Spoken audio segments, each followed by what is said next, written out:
परमेश्वर के दैनिक वचन।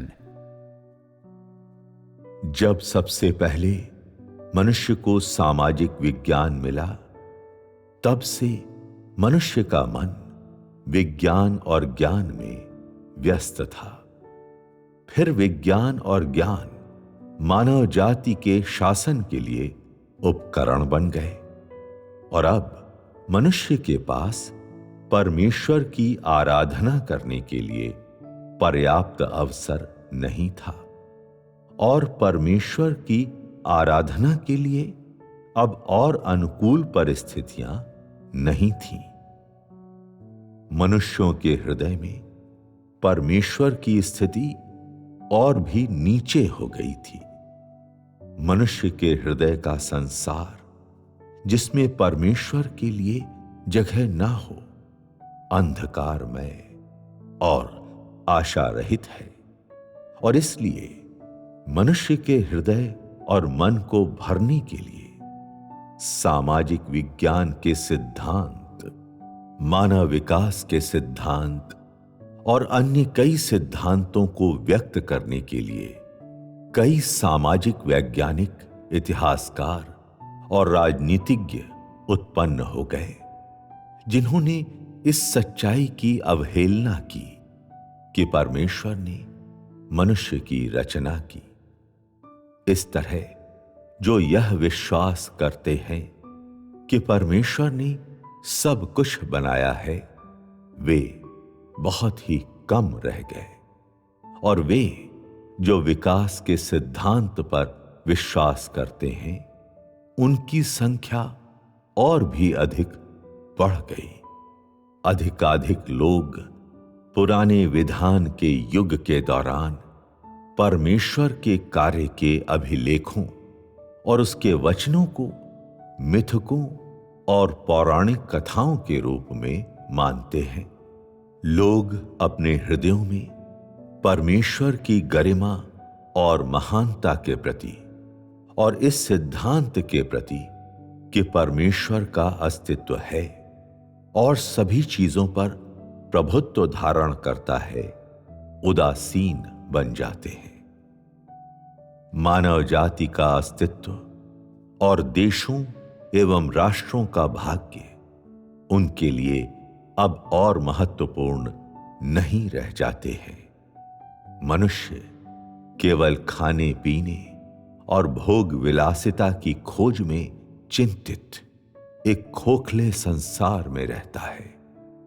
कुछ लोग स्वयं इस बात की खोज करने का उत्तरदायित्व ले लेते हैं कि आज परमेश्वर अपना कार्य कहां करता है, या यह तलाशने का उत्तरदायित्व ले लेते हैं कि वह किस प्रकार मनुष्य के गंतव्य पर नियंत्रण करता और उसे संवारता है। और इस तरह मानव सभ्यता मनुष्यों की इच्छाओं को पूर्ण करने में, अनजाने में और भी अधिक अक्षम बन जाती है। और कई ऐसे लोग भी हैं जो यह महसूस करते हैं कि इस प्रकार के संसार में रहकर वे उन लोगों के बजाय जो चले गए हैं कम खुश हैं। यहां तक कि उन देशों के लोग भी जो अत्यधिक सभ्य हुआ करते थे, इस तरह की शिकायतों को हवा देते हैं, क्योंकि इससे कोई फर्क नहीं पड़ता है कि मानव जाति की सभ्यता को सुरक्षित रखने के लिए शासक और समाजशास्त्री अपना कितना दिमाग खपाते हैं। परमेश्वर के मार्गदर्शन के बिना यह किसी लाभ का नहीं है। मनुष्य के हृदय का खालीपन कोई नहीं भर सकता है, क्योंकि मनुष्य का जीवन कोई नहीं बन सकता है और कोई भी सामाजिक सिद्धांत मनुष्य को उस खालीपन से मुक्ति नहीं दिला सकता है जिससे वह व्यथित है। विज्ञान, ज्ञान, स्वतंत्रता, लोकतंत्र, फुर्सत आराम, ये सब मात्र अस्थाई चैन है। यहां तक कि इन बातों के साथ भी मनुष्य अपरिहार्य रूप से पाप करेगा और समाज के अन्याय पर विलाप करेगा।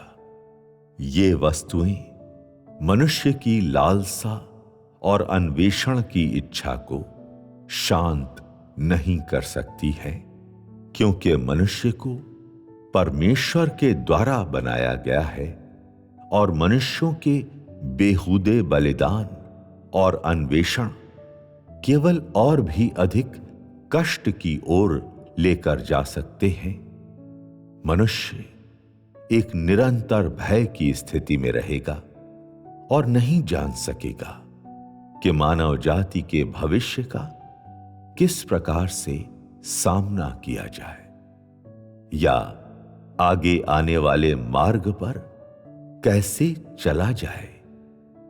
मनुष्य यहां तक कि विज्ञान और ज्ञान के भय से भी डरने लगेगा और स्वयं के भीतर के खालीपन से और भी अधिक डरने लगेगा।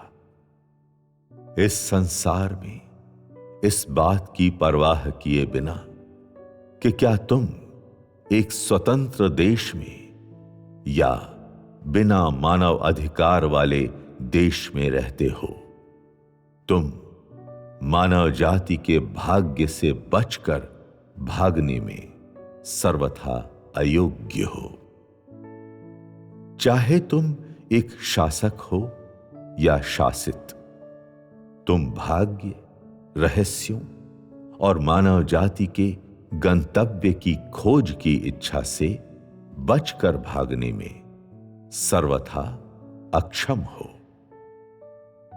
खालीपन के व्याकुल करने वाले अनुभव से बचकर भागने में तो बिल्कुल भी सक्षम नहीं हो। इस प्रकार की घटनाएं जो समस्त मानव जाति के लिए साधारण है, समाज शास्त्रियों द्वारा सामाजिक घटनाएं कही जाती हैं। फिर भी कोई महान व्यक्ति इस समस्या का समाधान करने के लिए सामने नहीं आ सकता है। मनुष्य आखिरकार मनुष्य ही है। परमेश्वर का स्थान और जीवन किसी भी मनुष्य के द्वारा प्रतिस्थापित नहीं किया जा सकता है। मानव जाति को न केवल एक निष्पक्ष समाज की, जिसमें हर एक परिपुष्ट हो और सभी एक समान और स्वतंत्र हों, बल्कि परमेश्वर द्वारा उद्धार और उनके लिए जीवन की उपलब्धता की भी आवश्यकता है। केवल जब मनुष्य परमेश्वर द्वारा उद्धार और अपने जीवन के लिए खाद्य सामग्री प्राप्त कर लेता है, तभी मनुष्य की आवश्यकताएं, अन्वेषण की लालसा और आध्यात्मिक रिक्तता का समाधान हो सकता है। यदि किसी देश या राष्ट्र के लोग परमेश्वर द्वारा उद्धार और उसकी देखभाल प्राप्त करने में अक्षम है, तो इस प्रकार का देश या राष्ट्र विनाश के मार्ग पर अंधकार की ओर चला जाएगा और परमेश्वर के द्वारा जड़ से मिटा दिया जाएगा।